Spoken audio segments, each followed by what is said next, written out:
Welcome to the CMCC webinar series. Today's webinar is related to the impact of climate change on child health. Our speaker today is Shouro Dasgupta from the Mediterranean Center on Climate Change and Foscari University of Venice.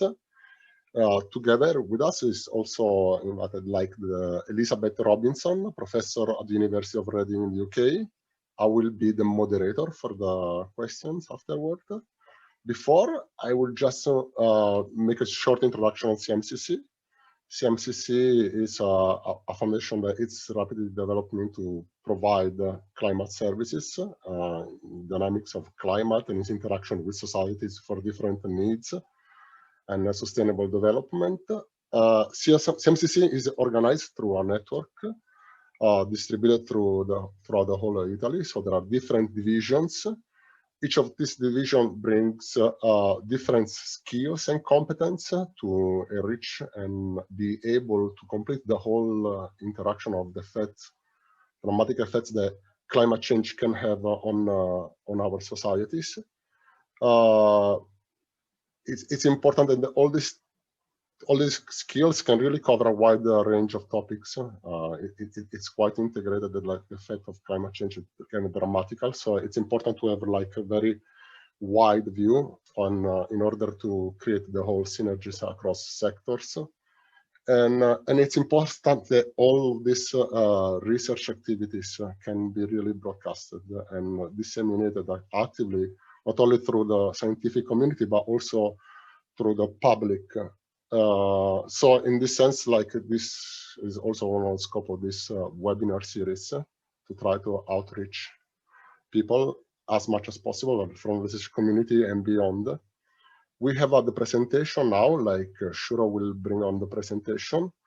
Your audio and video is actually deactivated by default, but if you want during the presentation of Shouro, you can pause and write sections in the Q&A section your questions, so you can write and type and chat.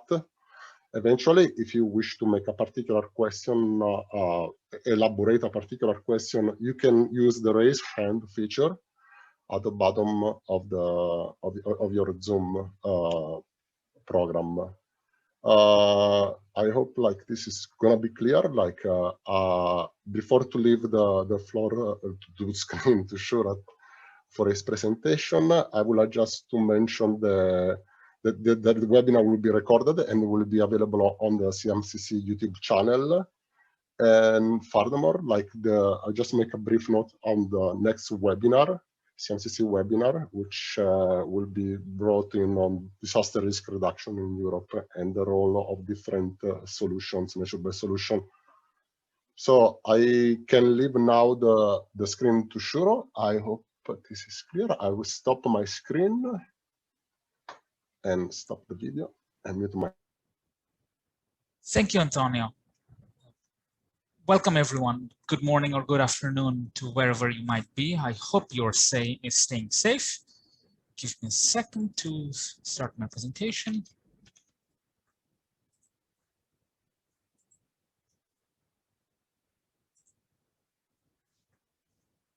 So our talk today is about climate shocks and child health. This is a joint work with Professor Robinson from the University of Reading, who also has kindly agreed to be our discussion for the day. Let's jump right in.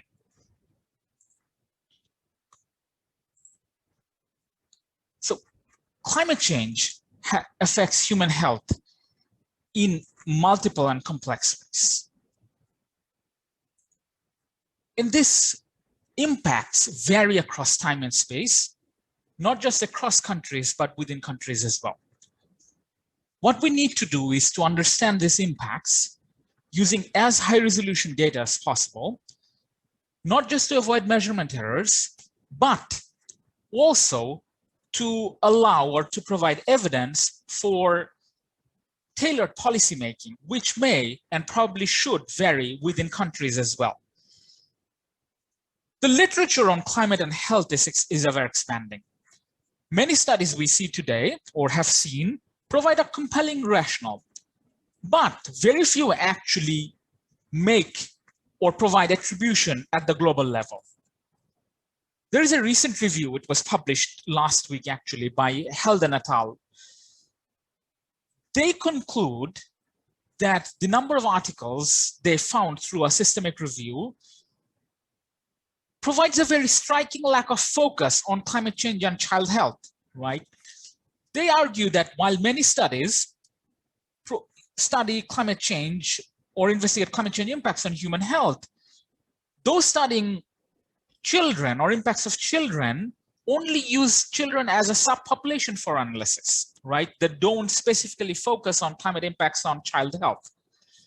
And of course, the second issue they bring out is that while we have evidence from low and middle income countries, there is most of the evidence actually come from high income and upper middle income countries, right?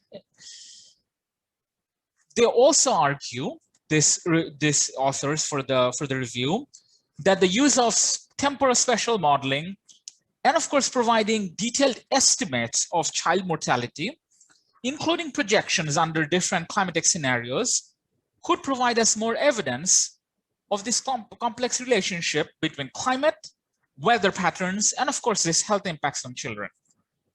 Our paper attempts to fill all these gaps. What do?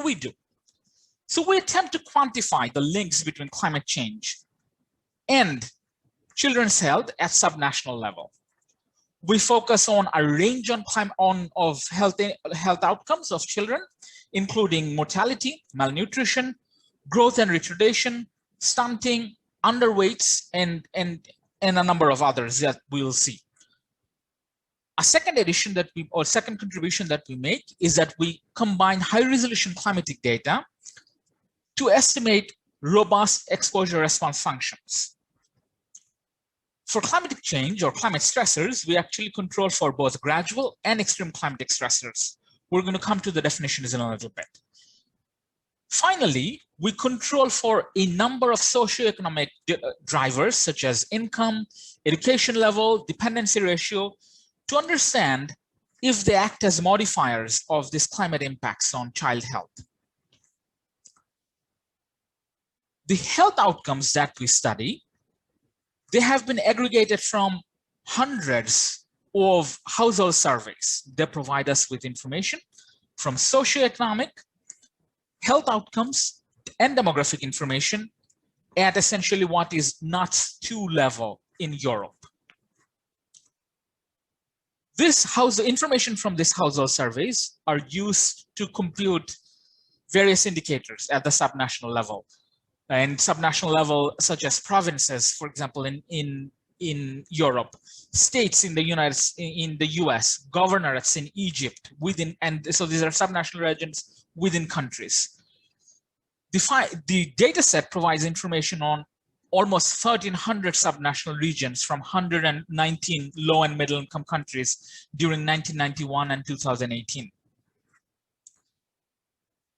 For extreme climate events that I mentioned in the beginning, we use 6 months SPI, SPI is the standardized precipitation index, which represents the number of standard deviations of the cumulative precipitation over 30 years in our case, deviates from the long-term median, right? So how precipitation in a given month deviates from the long-term median for 30 years, right? A second extreme event indicator we use is that of heat wave. We use warm spell duration index, or WSDI. This is calculated as the annual count of days that the daily maximum temperature for at least 6 consecutive days exceeds the 90th percentile. So both these extreme event indicators are taken from our colleagues' published paper, Malcolm Mister's 2019 paper on high-resolution climatic indicators or climate indices. I'll come to more information on our specification and variables in the methodology section. Some more definitions before we go into numbers. As I mentioned, we use a number of health outcomes. The major ones are neonatal mortality. So this is the number of deaths among neonates before 28 days of age per 1,000 live birth. A second one we use for mortality is infant mortality. This is number of deaths of children less than 1 year of age per 1,000 live births in a given year. Third indicator of mortality is under 5 mortality, number of children dying under 5 years of age in an area per 1,000 live births. The final two is our underweight, which is percentage of children aged 0 to 59 months in a given area below -2 standard deviations from the median weight for age as suggested by the WHO child growth standards. The final one is on wasting. Again, percentage of children aged 0 to 59 months in an area below, again, -2 standard deviations according to the WHO child growth standards. To start off with numbers, I provide an ugly table of descriptive statistics. And we have I provide the mean or the proportion, standard deviations, the minimum and the maximum. So as you can see, that the mortality numbers are absolute numbers, whereas wasting and underweight are shares. Then we have mean temperature, which is our main climatic stressor of interest. Then we also have information on drought, which is measured by SPI6, which is also known as the agricultural drought indicator. The second extreme event indicator is WSDI, or warm spell duration. This is our more long-term indicator of extreme climate change. We have household size. International Wealth Index score provides us information, or is our driver of inequality in this specification, years of education, and so on. So a little bit about data coverage. This is important. As I mentioned in the beginning, we have information. So the data set provides us information on 1,300 subnational areas from 119 low and middle income countries. But it is important to understand and to note that for the regressions, because of all the drivers that we include, not all the regressions use the same number of subnational areas or the same number of years. So essentially what we have is a unbalanced data set at the subnational region by year level. But again, just to show some coverage of where our data comes from, it's from low and middle income countries mostly, but we are confident that this provides us with a wide enough coverage for us to investigate and understand the impacts of climate change on child health at the global level. Moving on to methodology, and we start off with our econometric approach. We use a standard fixed effects approach, but it is non-linear in nature. We use, so given the nature of our outcome variables, we use a Poisson specification. So our dependent variable is, of course, mortality or wasting and underweights. So for temperature, we use annual mean temperature. Both the linear term and the squared terms are included. And then, of course, we include a host and a range of control variables, including the extreme events of SPI6 and the warm spell duration index, but also income and wealth to understand how inequality might be affecting child health. Education level, there is enough evidence which tells us that education should be seen as a driver that improves child health. What we want to understand is how this, in connection with climatic stressors, are acting as modifiers. And of course, we include average household size. We have seen studies which show that the larger the household size, the higher the negative impact on child health. Dependency ratio, the rationale is the same, that the higher the dependency ratio, the worse the impact on child health. And what we want to understand essentially is, by controlling for all these socioeconomic drivers, is that at least the education level can act as a modifier of child health or inequality, whether it acts as a further trigger on child health in connection with climate change. And as I mentioned, this is a standard panel fixed effects specification, and we control for time invariant regional fixed effects. So for the subnational region fixed effects, and of course the year fixed effects are also included in order to control for factors such as technological improvement over time. So without further ado, and this might be boring for a lot of us, including myself, let's jump straight into our results. So we start with the impact of temperature on neonatal mortality. And what we find is our results are in line with the existing literature. We find that subnational child mortality, as indicated or as indicated by neonatal mortality, which you remember is the number of children dying below 28 days. So this is minimized at 16.7 degrees Celsius. So essentially, what our findings show is that with initial warming, neonatal mortality declines, right? But once beyond a threshold of 16.7 degrees Celsius, any incremental warming results in an increase in neonatal mortality. So in the beginning, in the initial stages of warming, we do see child mortality falling, right? But beyond this threshold, what we observe is that child mortality increases. Again, this is a U-shaped relationship. And what we want to understand is the countries that are either on the brink of this threshold or the countries that are already beyond this threshold, and how this relationship is affected or will be affected into the future. So this is neonatal mortality. Let's move into infant mortality, right? So below 1 year of age. And you can see that there is a difference in the minimization, in the optimal temperature that minimizes infant mortality compared to what we saw for neonatal mortality. So this is children, neonatal mortality is children below 28 days essentially, right? But again, the infant mortality, on the other hand, is children until 1 year of age, right? So there is already a difference.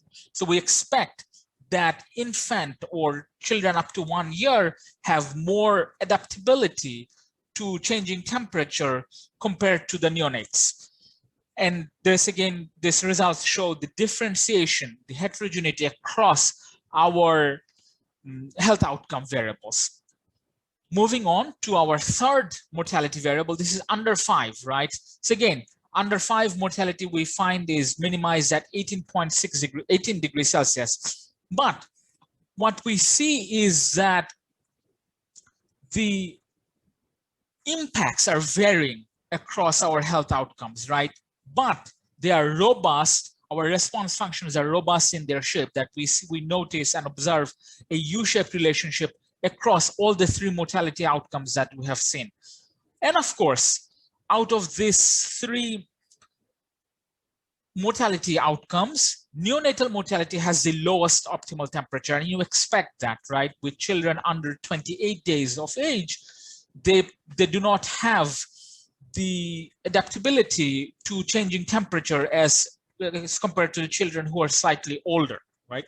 So from mortality, let's move on to more food insecurity related health outcomes, right? So we start with underweight children. Again, so the U-shaped response function holds, and given this is share of children as compared to the absolute number of deaths we saw in the first 3 specification, we find that our findings show that share of underweight children is minimized at 17.4 degrees Celsius, okay? And this is, again, we move on to wasting. What we find is that wasting share is minimized at 18.5 degrees Celsius. So again, there is a difference across even the food insecurity outcomes. So there is a difference in the minimization temperature, optimal temperature between share of underweight children and that of share of wasting of children, right? And this is something we find consistent across our health outcomes, right? We find the robust U-shaped response function across all the 5 health outcomes that we have studied. So this was moving on from this nice U-shaped response functions to more of our empirical results, right? So as I mentioned in the beginning, we control for a wide range of covariates, including household size. And what we find is that larger household sizes generally leads to worsening health outcomes for children. We find statistically significant impacts on all but under 5 mortality and share of underweight children. Importantly, years of schooling or education does act as a modifier. So the higher the average years of schooling among the parents or the household head, we do see that health outcomes of children improves. Dependency ratio, as you expect, leads to a worsening health outcome among children. Both our extreme event indicators of SPI6, the standardized precipitation index, and warm spell duration index, as these extreme events increase, right? This increase mortality, we see a differentiation in results here. As the number of extreme events increase, we see child mortality increasing, right? So neonatal mortality, infant mortality, and under 5 mortality actually increases. However, we do not see any statistically significant impact on wasting and underweight shares. So there is a differentiation here, right? And let's look into a little more of details of this. So a summary of empirical results before we move on to the second part of our presentation here. So we find nonlinear convex relationship between temperature and various indicators of child health, right? Our temperature response functions are consistent across a range of health outcomes of mortality and food insecurity related child health outcomes. So what we find is that as temperature increases, initially infant mortality, child mortality, wasting, and incidence of underweight children declines, right, at the initial stages of warming. But beyond the optimal temperatures, any incremental warming results in an increase in mortality and share of wasting and underweight children, right? So beyond these thresholds, child health outcomes or child health declines, child health and development actually declines, right? Both drought and warm spell duration worsens child health. As we have discussed, education generally leads to an improvement in child health, which is important. Higher dependency ratio generally leads to worsening health and development of children. Critically, higher income and wealth of households as measured by the International Wealth Index score improves child health. And this is a critical finding. In the context of health inequalities, we find that income inequality is an important determinant of health outcome. Although this might be expected, but we actually provide consistent results, robust results across all our health indicators. Countries on the brink in the context of optimal temperatures. So what we find is that optimal temperature for our health indicators are minimized at between 16.7 degrees Celsius and 19.6 degrees Celsius. So beyond these thresholds that we see here, any increases in temperature results in a worsening child health, right? So from our sample, some countries that have mean temperature within this range are Iran, Lebanon, South Africa, Algeria, Syria, and Pakistan, right? But some of the countries in the sample that we study that have mean temperatures already beyond this range, including Tunisia, Rwanda, Zimbabwe, Malawi, Ethiopia, Uganda, Kenya. And you will notice that many of these countries are low-income countries with fragile public health infrastructures, as has been starkly noticed or pointed out by our second disaster going on in that of COVID-19, right? So a little bit of robustness tests. So our main specification uses annual temperatures, right?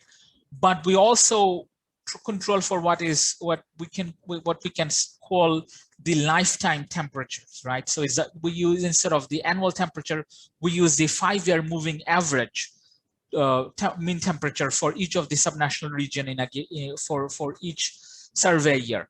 And again, our outcomes are, our temperature response functions are robust, as in that we continuously see the U-shaped response functions, and the minimization or the optimal temperatures do not change by much, even when we control for the 5-year moving average instead of the annual average temperature. And this is just providing support of the robustness of our main specification. So now that we have looked into historical relationship between climatic stressors in the form of temperature, drought, and warm spell duration, let's look at how the changing climate might be affecting the child health outcomes in the future. So what we do is we combine our nonlinear econometric estimates or nonlinear specifications with future warming scenarios to compute the impacts of future climate change. What we do is that we use data from RCP 4.5, which is a moderate warming scenario, and RCP 8.5, which is a more extreme climatic scenario, from all the 19 global circulation models that contributed to CMIP 5, right? This data comes from NASA NEX, which provides us data at 0.25 degrees Celsius, projections for 0.25 degree spatial resolution. And of course, this provides, this multi-model comparison provides us with reduced bias and of course, reduced model uncertainty. We define current climate as 1986 to 2005, a medium-term future climatic scenario between 2030 and 2050, and a more long-term climate scenario between 2050 and 2070. So the results we are going to see now, or the projections we're going to see now, what they will show us is how future climate change affects various indicators of child health compared to the current no climate scenario of 1986 to 2005, right? So we conduct a time period comparison. So we start with neonatal mortality. As you can see, we provide these results under 2 warming scenarios and 2 time periods, right?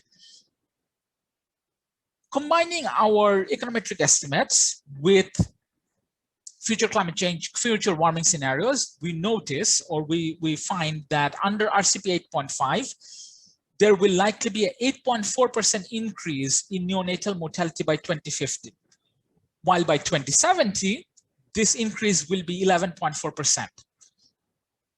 Under RCP 8.5, which is the extreme climatic scenario, we expect neonatal mortality to increase by 10% in the medium term. While in the long term, we expect to see a significant increase of almost 18%.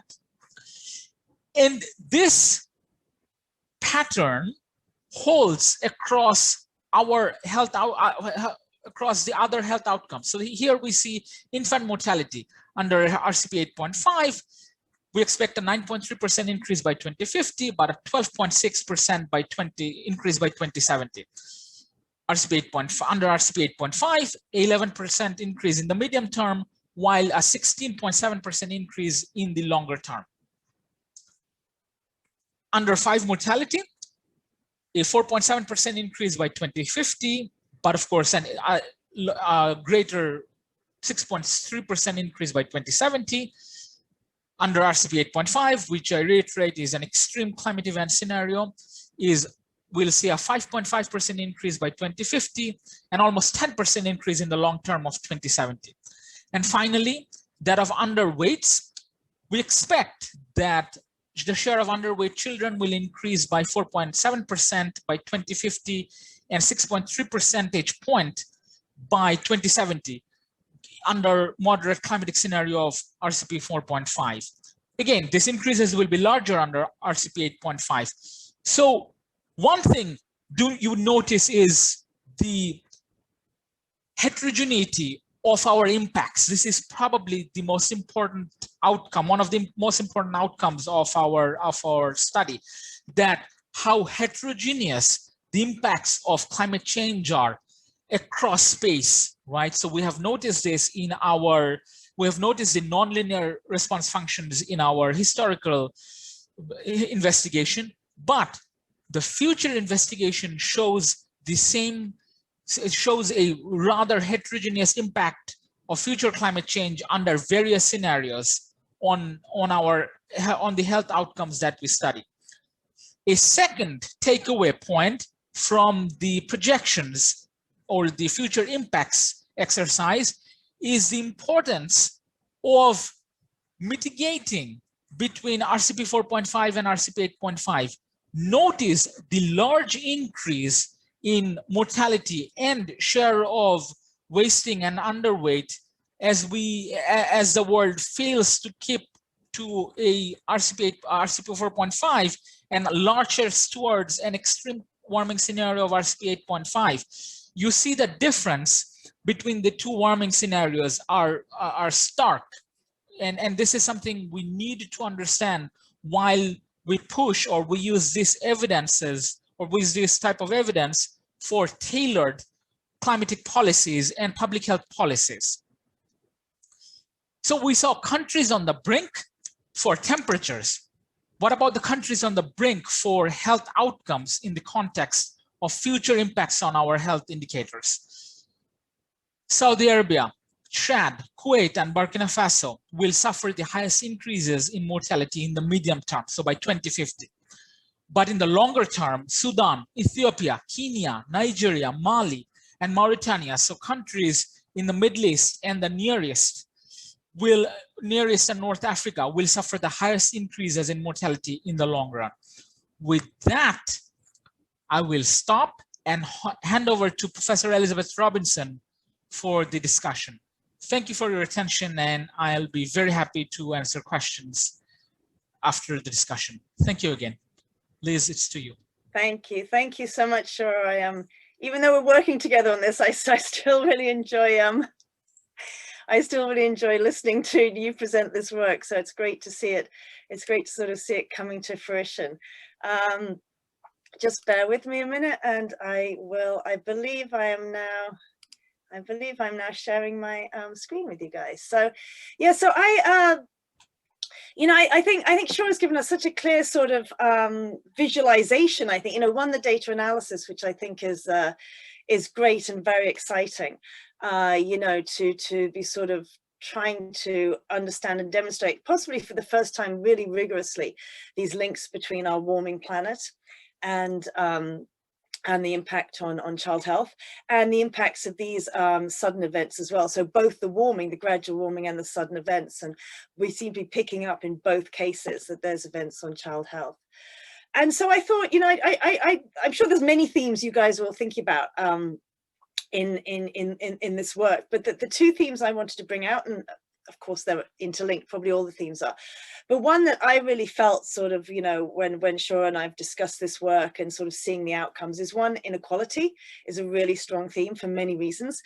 And one is starting to sort of think about these links between mitigation, adaptation, and what the implications really are of this research for development policy, and the kind of messages, the messaging, if you like, we want to come out with work like this. So, to some extent, yes, there's an academic audience, and we can talk about, well, I can't, but Shouro can talk about the econometrics and the data analysis and the data sets.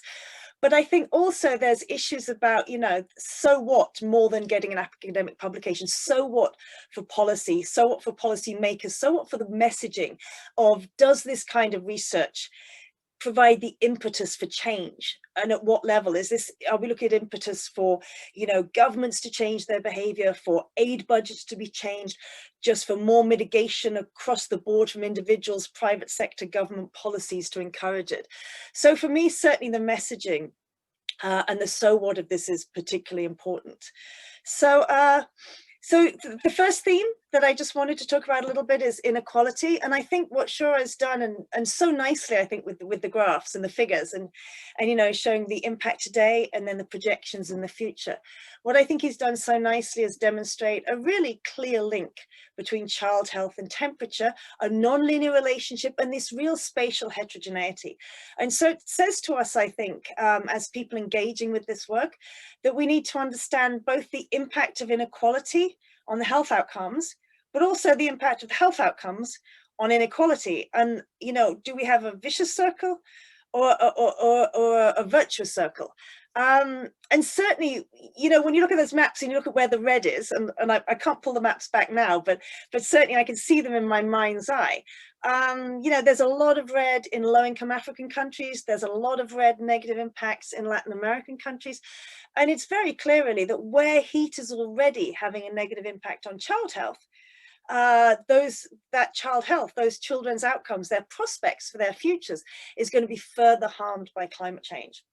And what does that mean? It's going to put increased pressure on health services. So not only are we going to see poor health outcomes, and, you know, for children born today in these low and middle income countries where, you know, heat is already extreme, or where heat is increasing, where these heat events and droughts and heat waves are already increasing, those children's life options, their futures are going to be compromised most by climate change. Those that actually make it through those, you know, 0 to 1 and 0 to 5 year mortality.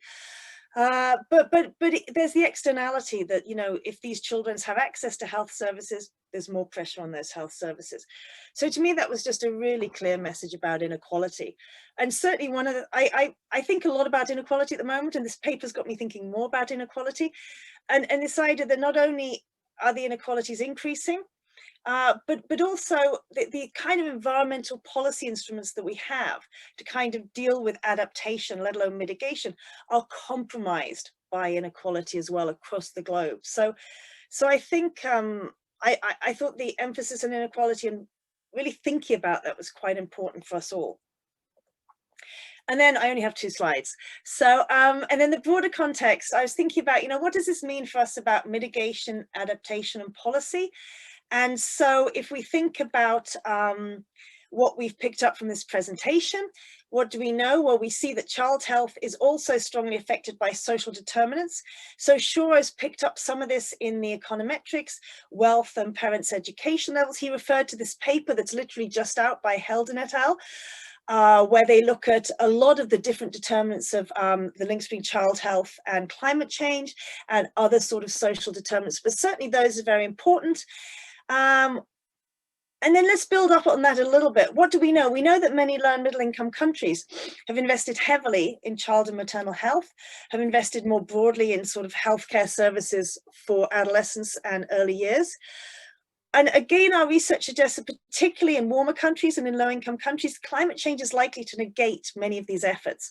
And so this is sort of starting to provide more evidence for us that we need to think about mitigation and adaptation together, particularly for LMIC countries, low and middle income countries with poor human development indicators.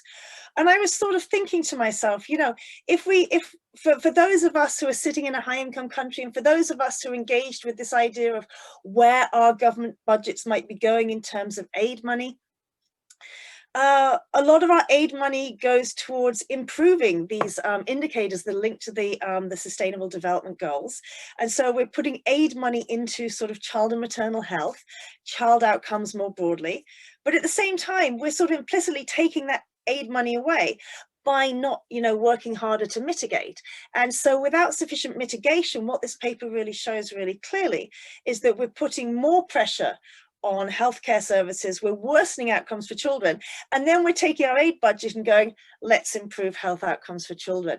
So I think it shows very clearly that mitigation is going to be really powerful in terms of helping to reach some of these specific sustainable development goals. I think, you know, one thing I'm a theorist at heart. So one thing I always think about when I either see papers like this, when I'm involved in papers like this, that are heavily econometrics is, you know, we basically have a reduced form equation. We've got a black box that we don't answer why we're seeing this link between climate change and health outcomes. And, you know, we've got on several levels, as Shouro has shown, it's the creep of temperatures increasing, but it's also the drought, it's also the extreme heat. And you know, that's why I like this Helden et al. Paper, because they show those links between the climate change hazards through to the child health. But I actually think in this paper, I don't think it matters that we're not looking at the mechanisms, because the evidence is so clear that what we need is a lot more mitigation.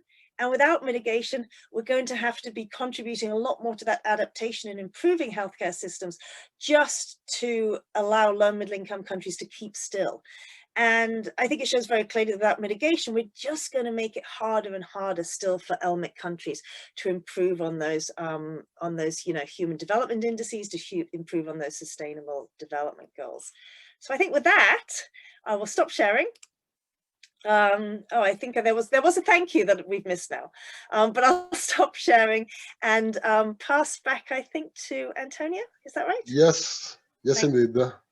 Thanks, everybody, Shouro and Elizabeth. We have a few questions. I don't know, we have some questions here, like I would like to report to both of you. I will be very fast so that we can answer as many people as possible. We have a question from Gabriele Standardi from CMCC, asking, thank you, Shouro, for the interesting work. Could you find an optimal level also for precipitation variable?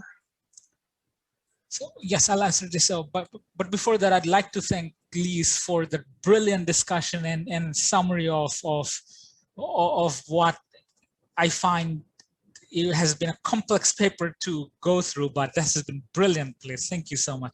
Gabriela, thank you for the question. We actually didn't include precipitation as one of the covariates, but we focused on SPI as an indicator of drought, because the results showed that this was a stronger determinant of child health as opposed to precipitation. Okay, thanks. I will have another. The presentation is sliding here. Yes, okay. Another question is from Joanna Witt, and the question goes, are mortality health responses to mean temperature equal across low to high income nations? So with our econometrics, what we find, the optimal temperatures we find are essentially global betas, right? So we estimate this across space. In that sense, the optimal temperatures are assumed equal globally, right? But given the data we have, I think one of the robustness tests that I have not done could be that we estimate this response functions by region as well. Okay, there are several questions coming up. I'll try to be as fast as possible. The other question is from Kadia El Hodi. I hope I spell it correctly. She has two questions. And the first question is, what's the confidence interval of the study? And the second question is, does the study imply the child mother health is crucial and is impacted by climate change too? So I'll answer the first one, and Liz can go for the second one. So the confidence interval is 95%, and of course, as you notice, that for the mortality ones, we have sort of narrower bands, but for the wasting and underweight, which are shares, the bands are a little wider. But again, 95% across the study. The second one, I think this is more of a discussion question. I think that. We do not explicitly look at maternal health, right? But the implication is that, yes, they're very important. I just say we're not we don't come from health backgrounds or health expert backgrounds, but we do work with a lot of people in public health and a lot of doctors in the Lancet Countdown. And I think these are the kind of questions where we go, oh, great question. Let's talk to the experts. And because, you know, we can have a hunch just like you do, but let's talk to the experts, because I think that's a really interesting next step, actually, to make a sort of more holistic assessment. Yeah. Yes, I believe, Shouro, you took a question. I'm not sure like where it did go. Is it by Christian? Possible. I don't see it anymore. Yes, maybe. So Christian asks a similar question as Joanna, that we have not yet computed the response functions by region or by country. So there is one issue with doing this at the country level. We probably have data for a number of countries with enough observations. But what we want to do is we want to see as global responses as possible. But having said that, I think a part of this paper, as we are completing this, we will include a section studying regional response functions as well. But that's a very good point. Thank you very much. Okay, perfect. So there is a question from Paola Manduca.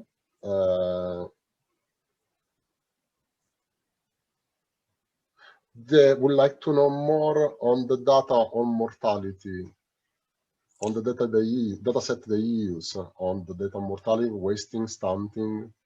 So this data are collected through the fantastic data sets of DHS and MICS. I mean, those are gold standards. Countries really should put more money into those two programs. So those, as you know, are household surveys. What has been done in this case is those household surveys have been aggregated at the subnational into year level. The main reason for this is, of course, to have as global a study as possible. The second one is that many times what we see is that household surveys do not provide us with the exact time and date the interview was conducted, which makes it difficult for us to estimate response functions at a more high temporal resolution. But what I do want to mention is that we have work ongoing, Liz and I, on looking into these impacts country by country.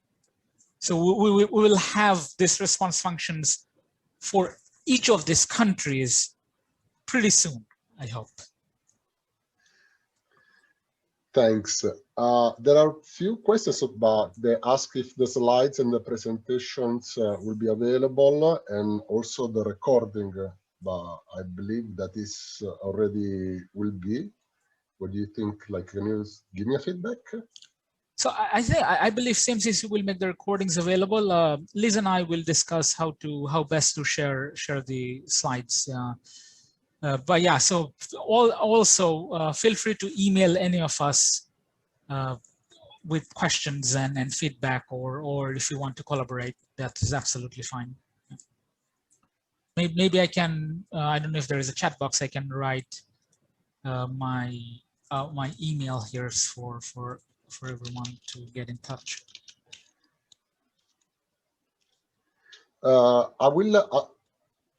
I see that there was also a question. There are many questions. I hope like we can answer as many as possible. But in case, I'm sure like you can drop a note to Shouro and Elizabeth, and I'm sure they will be happy to answer you. Another question is from Paolo Manduca. I'm just trying to pick up some random questions. Like in many areas, there have been here or there wars that, to my knowledge, form also a particular research affect newborn, infant, and child health. I don't know if it's possible to link also this research to this particular condition. So I'm turning this question to you, Shouro, and Elizabeth. So I will attempt, but I think Liz is more suited to give a discussion on this. So of course, the relationship between climate and conflict is being investigated and studied by a number of very good researchers, right? But that would require, but to study the impact of climate on health through conflicts is a different ball game, right? It's going to be a two-stage study where it first estimate impact on climate on the probability of conflicts occurring, and then you look at the associated impacts on child health. But the issue here is that this relationship will be further complicated simply by the horrors that conflicts and wars brings with in itself, right? Failing public services and the stress on public health. But Liz, please. No, I can't say much different to that. I think exactly, because there is some evidence already, isn't there, that climate shocks and heat can lead to greater conflict, and then the conflict itself is going to lead to sort of greater problems, and they might be immediate problems, you know, for children, or again it might be something that sort of works its way through the mother. And I suppose to some extent this kind of work is you know, because it's reduced form, we're not going through all those mechanisms, so probably we could tell lots of stories of how climate change links to child health through with these added complications. And like Shouro says, there's a lot of interlinked stuff. And I suppose that's where, you know, this is you know, sort of, we've got a starting point here, and if it gets someone excited and they go, hang on, you know, does this really matter with conflict? And so my perspective would be, there's probably a relationship. Does it matter? Why does it matter? And if we found it, what would the policy implications be? And then if we can start thinking about, if we found this relationship, if we knew this, could we do something better in terms of improving health outcomes for children? Then, you know, then one might start to say, yeah, let's really look into that. I think because Shouro's work is sort of very new and very innovative, you know, just to make this relationship and to show it so robustly is a huge starting point. And then I guess that's why it's exciting to have you all listening in, because, you know, you'll have these great questions that you might answer, or we might think we want to join in and answer. And I think it alludes to one of the questions Haney was asking about, you know, what about individual countries? And so I think, you know, what's interesting already is from the graphs, from the figures and the maps that Shouro is showing, you know, we are able to pick out individual countries and go, it looks like these countries are going to be particularly harmed.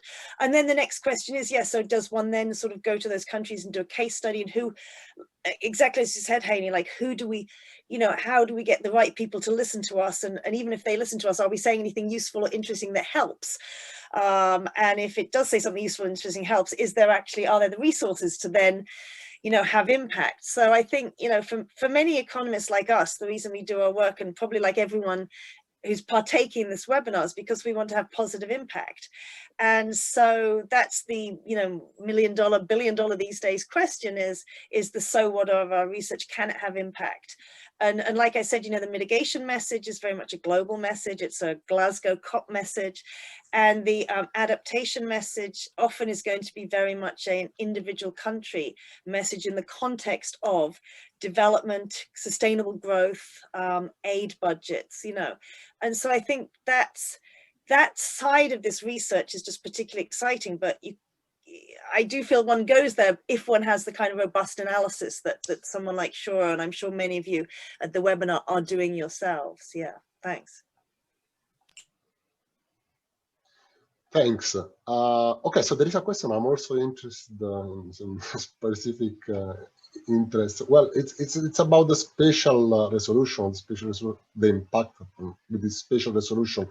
For instance, a consideration across health outcomes, how much of the variance is within countries versus between countries?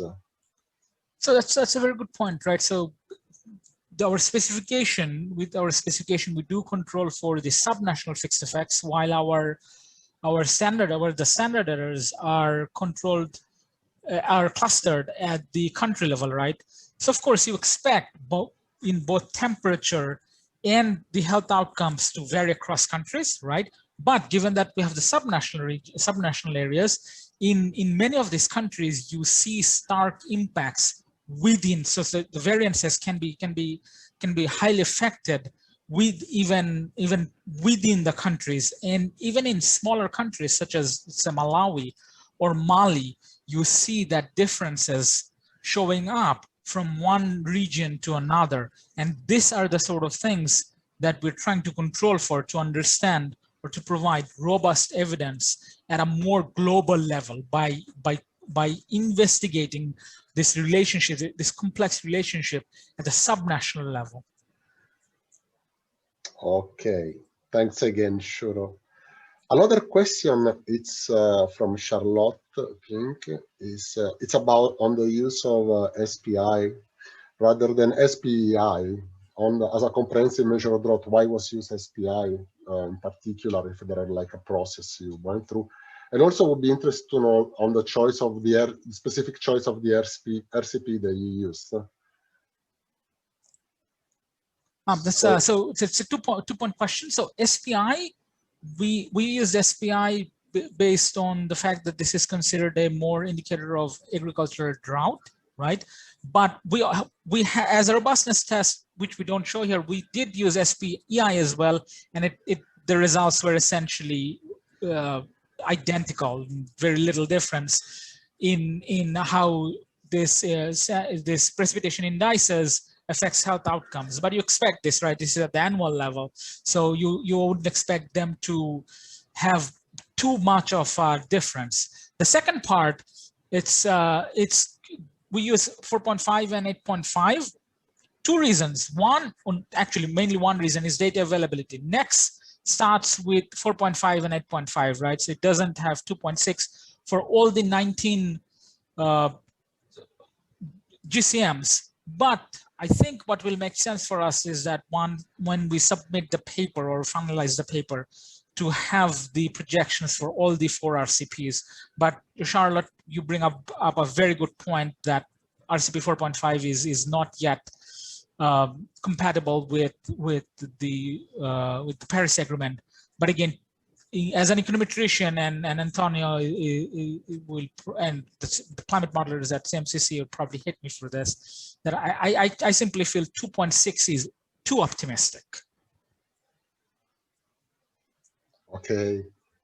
Yes, indeed. There is a lot of, we are really on the edge of completely reconsidering many of the RCP, and this is interesting discussion, but indeed the data availability is what really drives us often to do our best.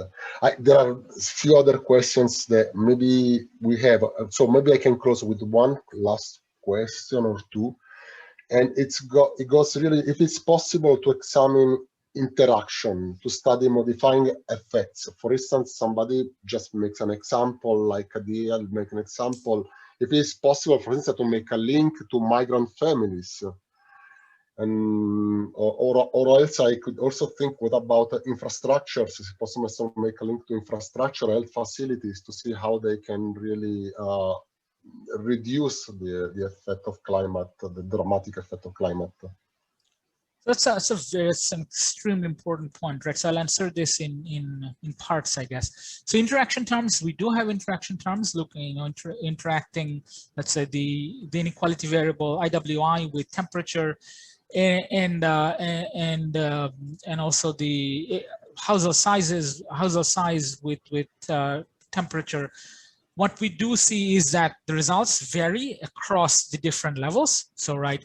So in terms of inequality, higher IWI score generally means the particular household is more wealthy, and the response functions are let's say the response functions at the low IWI score is much steeper, so they face a greater impact of increase in temperature compared to those who have a higher IWI score, right? And the other question, or the other part of the question is, let's say, subpopulations such as migrant.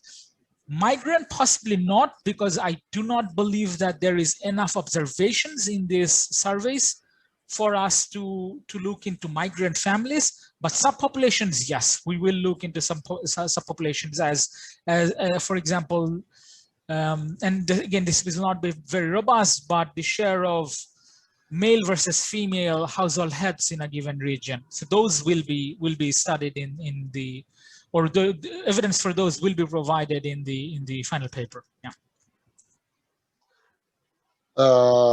Elizabeth, Annie is asking for your email as well in the chat window, if you don't mind. I just saw the question and was typing it as you asked. Yeah, thank you.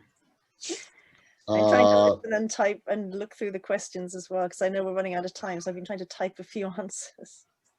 We are almost running out of time. I just want to thank all of you. I don't sorry, Antonio, sorry, if I may, I think there is one question maybe we can attempt, our list can attempt. If Please, go ahead, just do it. It's by, I think, the question essentially asks, do our results essentially show that climate change will stop us from achieving the SDG targets? I think Lizzie is the perfect person to answer this question. And I think I typed a quick question just in case. I think the answer is no. It doesn't make it impossible. It just makes it harder. And I always think of it as, my analogy is, you're walking up a staircase, and walking up the staircase is like, trying to achieve the SDGs, and suddenly you realize you're not on a staircase, you're on an escalator, and the escalator starts moving down, and you're walking up, and so it just makes it harder. And to me, those forcings, the RCPs, is like, the escalator speeds up, and it just makes it harder and harder. And I think so generally we still see the indicators going in the right direction. And of course, we don't see the counterfactual, which is what if we didn't have climate change? And so I think what we're trying to tease out is the counterfactual of, if we didn't have climate change, we could be moving faster to achieve those SDGs, because we could be walking up the staircase without the escalator pulling us down. But in the work we do on the Lancet Countdown, we are starting to see some indicators where it looks like things like, is it dengue, which, dengue is getting worse. And one explanation might be exactly that: the escalator's coming down so fast that even though we're walking up, we're actually going down. And I might have lost you at this stage, but I think so. I think of it as just it's just making it harder to reach our goals. And if climate change gets much worse, or we get some of these really big non-linear responses, then we might actually find that we can't achieve the goals. So I don't think we're there yet. I'm still a bit of an optimist that we've still got a chance to mitigate enough so that not only do we stop making it harder to achieve these goals, but we ensure that we can achieve these goals given the effort. But I think there's always that concern that with the non-linearity of climate change impacts, if we get those really big irreversible non-linearities, it may be that we almost sort of give up achieving some of these goals. But I think I don't think we have to worry about that so much now, but by actually already worrying and caring and having COP and mitigating and having all these discussions, where one, make it less likely we hit the irreversibilities, and two, slowing that escalator down so we can achieve those SDGs, as rapidly as possible, reduce poverty as rapidly as possible. Yeah. Let's hope for the best. Let's hope for the best. I think we went beyond our time limit. I don't know if you have any other final points, Shouro, Elizabeth. I just want to welcome you again. Thanks for the people who follow the webinar. If we don't have any further points, Shouro and Elizabeth, I'd like to thank the attendees and for all the great questions. But I'd especially like to thank Antonio, you, and Ottavia for putting this together, and of course Liz for the fantastic discussion and leading the Q&A.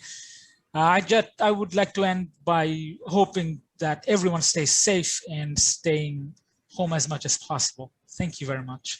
Yeah, I'll just say thank you. I find these events, thank you, Antonio, Ottavia, and thank you, Shouro, of course, for the great work. I find these events really stimulating. They get me thinking, the questions get me thinking, and I find them very helpful for my work, to listen to the questions, to try and have to answer these difficult questions. And it's exciting that there is this community that I'm now a little part of by having been a part of this. So thank you for inviting me and thinking of me. Yeah.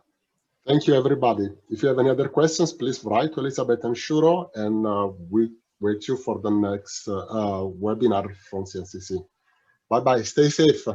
Thank you. Bye-bye. Bye.